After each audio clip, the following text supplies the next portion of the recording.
Hello. Hello. Hello. We are here for the SERA ECR network. We're the three co-convenors of the Scottish Education Research Association Early Career Researchers Network. I'm Hermione. I'm Chantel. And I'm Mary. Yes.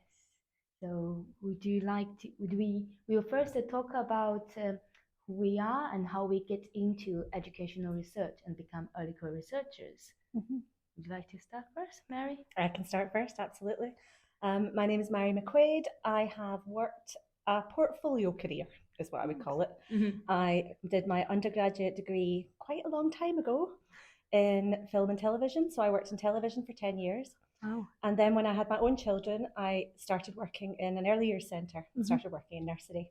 While I was there, I did my master's in early years education and started working for the Scottish Government in policy development round about early years education and childcare, latterly COVID and other aspects. Wow. But when I had the opportunity to join the University of Glasgow, I was really keen to come along. So I work here as a lecturer now.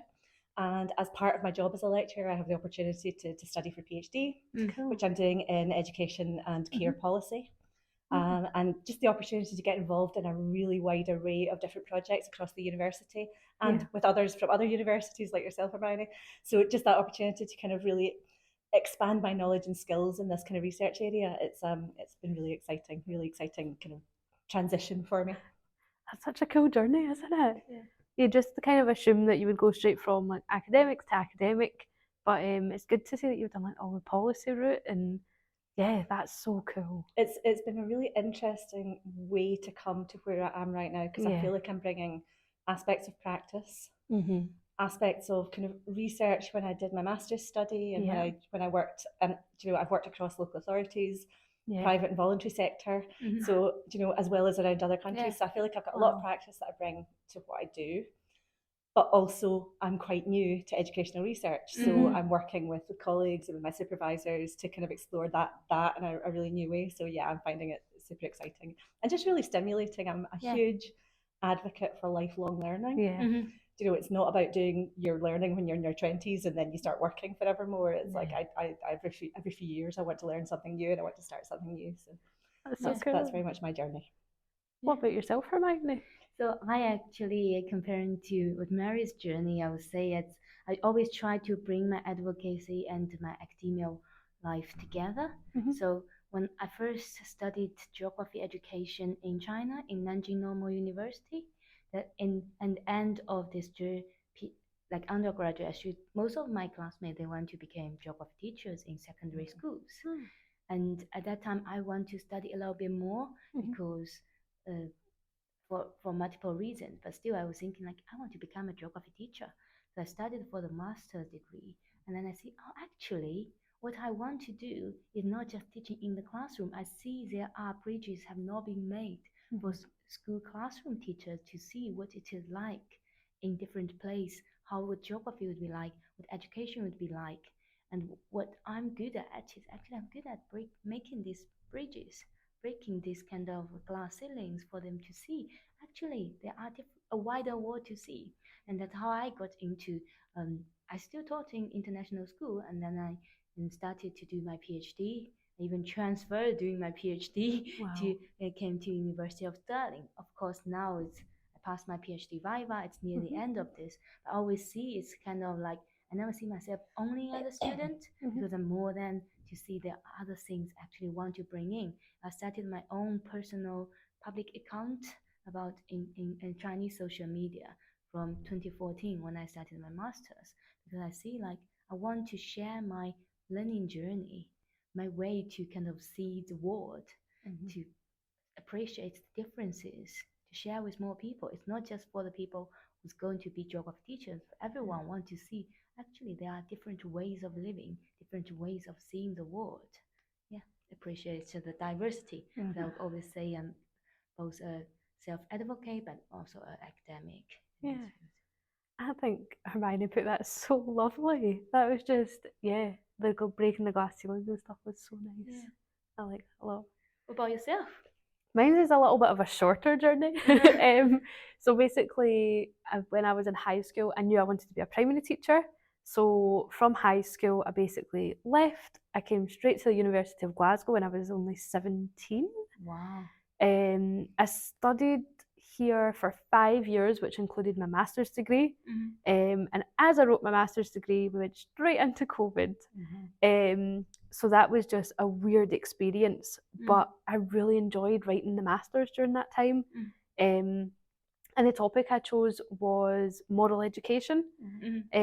Being a primary teacher, I seen that it was sort of a gap where like my experience from the literature and then the links to practice could be made. So then I actually didn't plan to do a PhD. I was like, I'm going to work for like 5 years and then I'll go back. But then the opportunity just sort of happened and I was like, we'll go for it. We'll just take a chance. And now I'm in my 3rd year, fingers crossed getting to the end of it. But yeah, again, from my background, I didn't really think I would do a PhD. No one around me has done a PhD, so this is a totally new journey, and being part of this group has been really helpful to see like everyone else is freaking out as well. It's not just me. I'm freaking out. Like I'm the only student. I'm the only person who went to kind of like university and then university and another university, and that university is abroad and transferred to another university. So I have 4 universities in my life, and my parents, they all just finished secondary schools. So they didn't even know what it would be like. And even in my family, I don't have any senior kind of like family members or relatives I could talk about this thing. And to do a PhD focusing on with geography teachers and curriculum making, I don't see any Chinese scholars having been doing this abroad. There has been no one I could ask like, so how is it like for you if we were similar? But I also see like I try to see, oh, actually what's important is how are they open-minded enough to see my journey would be different from them, would be able for them to listen to what I try to say. And I would say my supervisor did amazingly with that. I have Professor Mark Priestley and Dr. Joe Smith from University of Stirling, and I had examiner. So the first examiner for my APR was Walter Humes. Oh wow! And another Mary Michael. But Walter Humes was a May examiner when I first got there. And then I had a really good internal examiner and external examiner for my Viva. The external examiner, I kind of briefly knew her professionally from a project I was involved in 9 years ago. And so she saw me kind of like from a research assistant, quite curious about things and very inexperienced, and became someone who has confidence to talk about my research and how I interpreted, how I developed the series.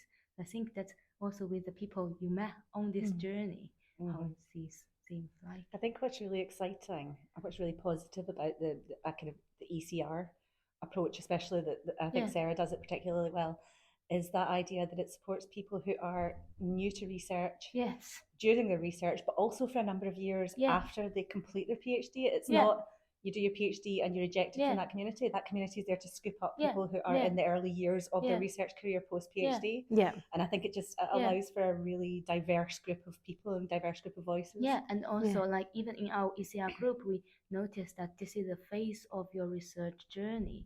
And it's good to talk to people also have grown from this. Even nowadays, we look at Vista and Walter Humes, they were once early career researchers as well. And it'd be good to kind of like have talk with them, but also have talks among ourselves. Kind of they're both important. And that's what I see with this ECR network. And when they see us, they probably see some of them in us as well, in a way, to see like when they were young, when they get into this field. I'm not young. You well, still compared to Walter Hughes. Sorry, Walter. So it's kind of like remind them when they were in this phase. And also, I really appreciate that you kind of like change your career and into a new one. Not everyone have this courage to do this. They're like, well, I'm doing well in this. I'm not going to change. You have the courage to do that. I think it's been one of the things that I found really heartening when we've had some of our events and things like that is seeing the diverse range of people of different ages, backgrounds, stages in career. And I think educational research, more than many other types, is an aspect of research where people quite often come to it at different stages in their career. Because a lot of people have been practitioners, teachers for many years before they Exactly. decide to then move into either kind of teaching, lecturing, or research. So I think we have a particularly wide demographic and kind of diversity within our ranks. And it's good that this community is starting to notice that as well. Certainly when I've gone to the conferences, so I've went for the past 2 conferences, and sometimes you feel a bit like a fish out of water, like you don't know anyone there, it's your first time. But then when we've got this community, because we go to the conferences too, so it just means you've got a friendly face. And you can just say hello to someone that you actually know. Sometimes it can feel a bit intimidating standing in a room with like Walter, and even sometimes Professor Stephen McKinney, he's always there. And although he's my supervisor, I still, he really leads me in the room and stuff, which is amazing. But sometimes you're there kind of on your own. So I think also for me, because I got into the ECR network a bit earlier than you, I found ECR network also when you're a convener, it gives you more opportunities to talk to these scholars in a way. Not just related with your PhD, but about the network, how you want it to be a peer support community. Not only I have talked to Bista and Walter Humes, and also talked to a lot of other scholars. And a lot of them are already on our SERA ECR videos. Like I talked to Margaret, who I forgot Margaret's surname, Margaret Sutherland. And I talked to. So when the ESA was happening, we happened to see a lot of scholars coming around. We could do that, and because we are in this kind of ECR network, that's made it possible. We could have postgraduate researchers featured. We could also get this kind of big professors featured. It's kind of like when they are in conversation, when we're already in this way, we build up a community. It's not just about one particular PhD project, but seeing like all together what are the future of educational research will be like, because you do need to pass on the wisdom and talk about new voices, and that's how it's kind of a growing community, I see. For sure. That's why I think I came up with this idea called like ECR, how it stands for. Try to play with the term, like to talk about the editorial writing and conversations with scholars, and reading club. So I'm thinking maybe we could each choose give a one brief overview of what we're doing. Of course.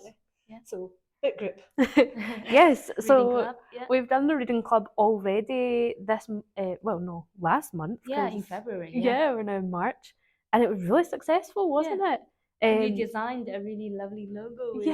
So we've got a new logo that's kind of revamped. We've even got stickers printed out for it that we can give out to people. So feeling good about that. We're holding them every third Wednesday, and they're from 7 till 9 to sort of include everyone that's either lecturing or has families or is just doing lots of writing.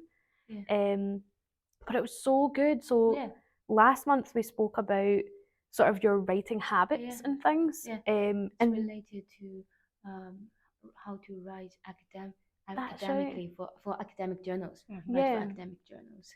And we sort of opened up a good conversation about actually that we all kind of write in similar ways, and we have the same fears, and we face the same challenges. And then the second piece was about working with your supervisor. It's about co-supervision. And the supervisor side.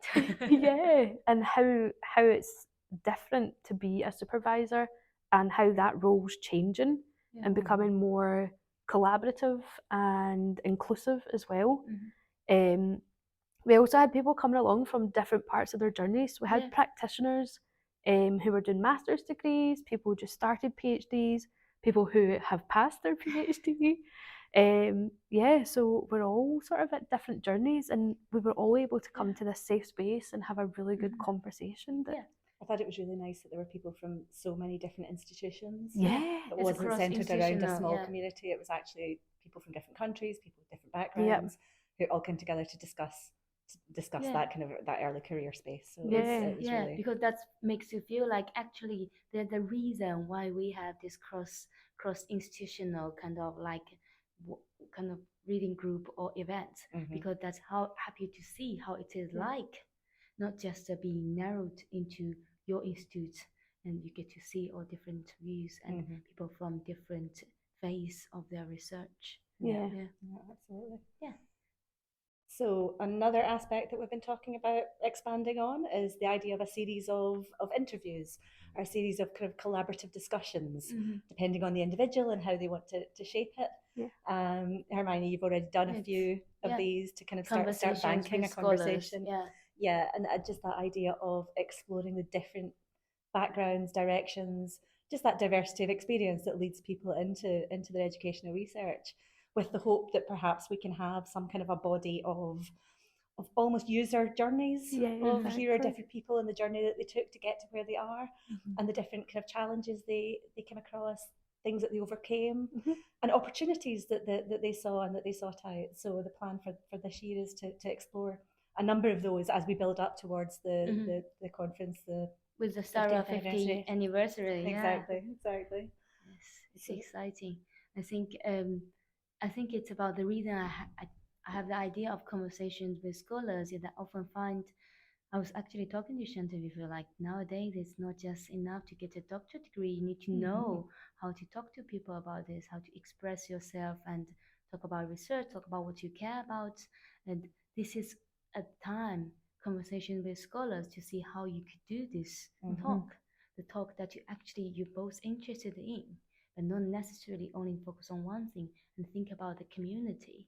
So that's what these conversations mean. It's more like conversational interviews, I would say. There will be some of the things that people will be quite curious about, like we collect the question from ESA from ESA 2023 Glasgow. We already collect a question from people quite interested about writing and about how to keep it going when you feel not very motivated, and what do you think of certain things like so these are really going back to, in the end, it's all about writing things.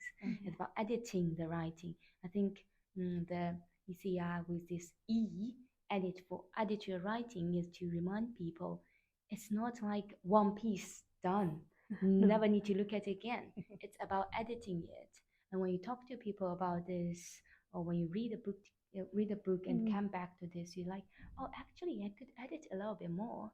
In the end, the piece that you present is after a lot of edits, either by yourself or you ask some trustworthy scholars or colleagues to take a look at it to help you see like what does it mean, because this process takes time of more editing than writing.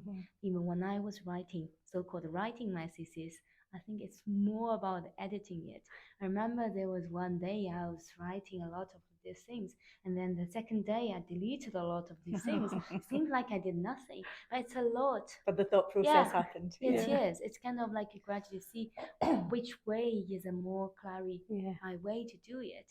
It's never about like accumulating more words. It's about how to use this word limit to tell a clear story.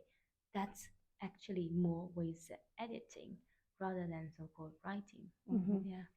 I think there's something really interesting as well in that idea of speaking to academic colleagues and thinking about kind of the journeys that people have been on, in terms of kind of breaking down the writing is one part of it, the research is one part of it, but communicating it out with yourself, your team, your institution is so important. And I think that's where there's so much learning to be gained from other people, is about how you communicate those messages, how you actually take your research to make a difference, whether it's in government, whether it's in third sector, whether it's in, in different aspects of life. It's like, how do you take it and make it bigger than the whole of itself? And I think there's so much to be gained from engaging with experienced colleagues in that.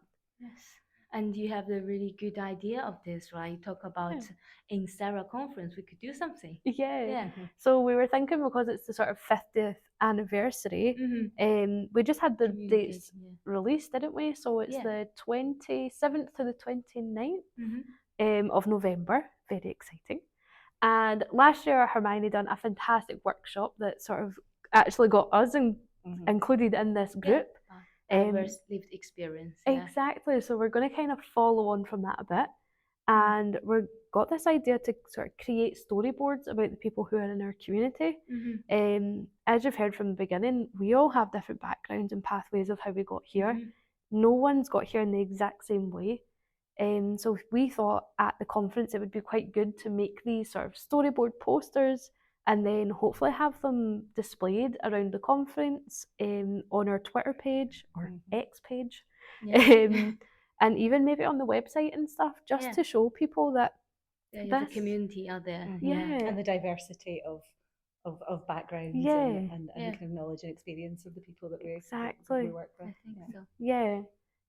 Because sometimes it is, sometimes you have this idea and these stereotypes of what it means to be an early career researcher, and we're here to sort of break those ceilings for people and show that anyone can be part of this community. As long as you're interested in educational research and you're new in it, you are early career researchers in this. Exactly.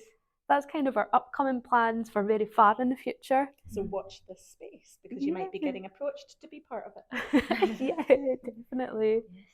We also were hoping that to do these podcasts maybe monthly or so as well, weren't we, Hermione? Having a discussion and inviting people along. Anyone that wants to come along, join in the conversation. Because that's what it's all about. It's conversating with each other. Yes, I think it's at this time of the SERA 50th anniversary, I keep thinking about the way that the ECR network kind of contribute to this, because I think unlike other networks, they kind of like they all have certain focus on topic with either with inclusive education or education and poverty or ethics. And ECR is a phase for you to navigate and see like, oh, actually, I want to do that. I want to do this. And it's a kind of like phase people go through, and then they will grow out of it. But how can we also keep this growing? Is that we actually need you who are listening to this and who are happily to share this with other people to see.